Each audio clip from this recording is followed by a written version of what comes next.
आज संबल में पार्टी कार्यालय पर संबल विधानसभा क्षेत्र से जुड़े सभी प्रबुद्ध नागरिक जनों की एक गोष्ठी, उनसे संवाद का कार्यक्रम भारतीय जनता पार्टी के द्वारा आयोजित किया गया था। इसमें बड़ी संख्या में डॉक्टर, वकील, शिक्षक और अलग अलग प्रकार के हमारे क्षेत्र में अग्रणी काम करने वाले लोगों ने भाग लिया है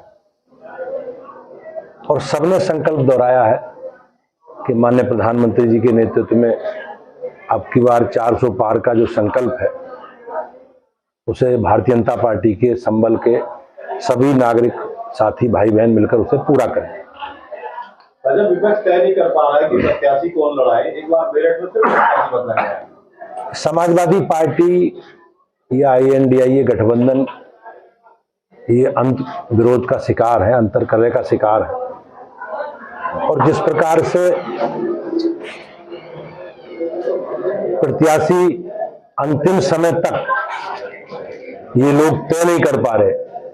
अभी आपने मुरादाबाद में देखा, रामपुर में देखा और अन्य नोएडा, बागपत और आज मेरठ में भी उन्होंने प्रत्याशी बदला है। तो मैं निश्चित रूप से कह सकता हूं कि समाजवादी पार्टी कंफ्यूज पार्टी है, समाजवादी पार्टी में अंत विरोध है, अंतर कलह है और निश्चित रूप से आप समाजवादी पार्टी समाजवादी पार्टी होने जा रही है। अब्दुल प्रधान ने कहा है कि मैं विधानसभा सदस्य से भी इस्तीफा दे दूंगा अगर मेरा टिकट रखा है तो।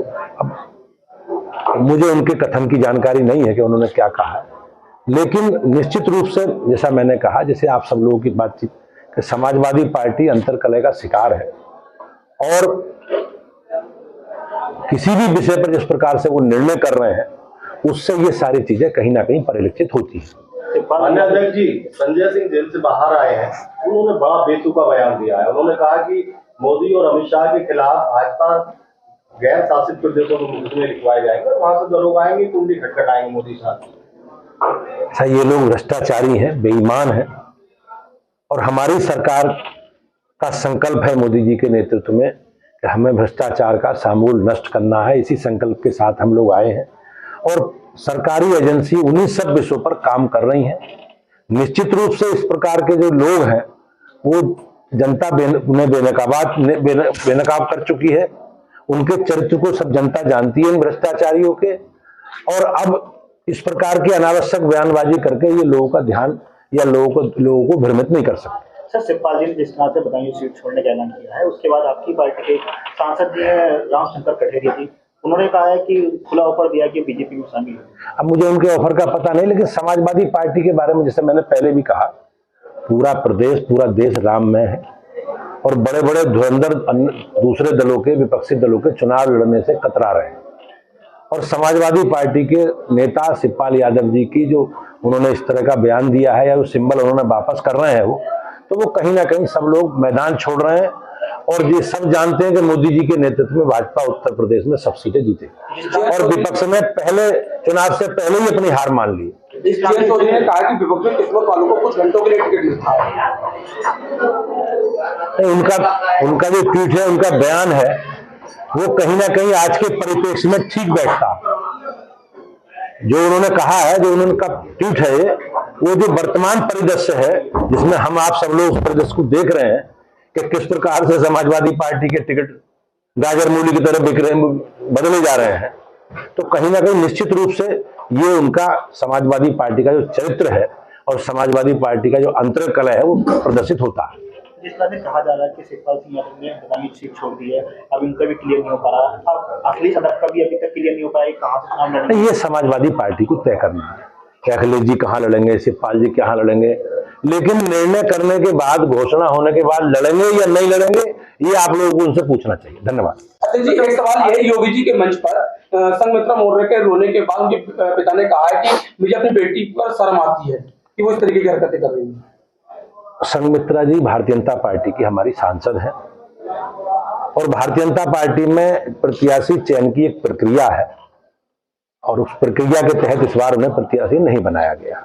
तो ऐसे बहुत लोग हैं जिन्हें नहीं बनाया गया, बहुत सीनियर लोग भी हैं, लेकिन निश्चित रूप से वो हमारे साथ हैं और पार्टी ने उनके लिए अच्छा कोई काम सोचा होगा और जल्दी सारी चीजें आप लोगों के सामने आएंगी। उनके पिता का कहना है कि मुझे अपनी बेटी पर शर्म आती है। मुझे उस पर कोई टिप्पणी नहीं करनी। जिस प्रकार के बयान स्वामी प्रसाद जी देते रहे वो पूरा जग जाहिर है, सब लोग जानते हैं।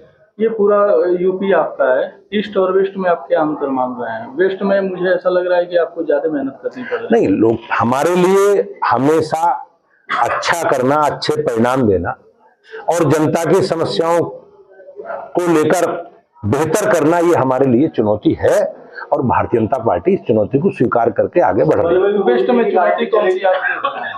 नहीं, हमने कहा नहीं, हमने अच्छा करना, बेहतर करना चुनौती है और बेहतर करेंगे इस संकल्प के साथ। भारतीय जनता पार्टी के लोग, हमारे कार्यकर्ता मोदी जी के नेतृत्व में आगे बढ़ रहे हैं। अध्यक्ष जी, आप संबल लोकसभा क्षेत्र की जनता का नेतृत्व कर चुके हैं, आप भी चुनाव लड़ चुके हैं लोकसभा से।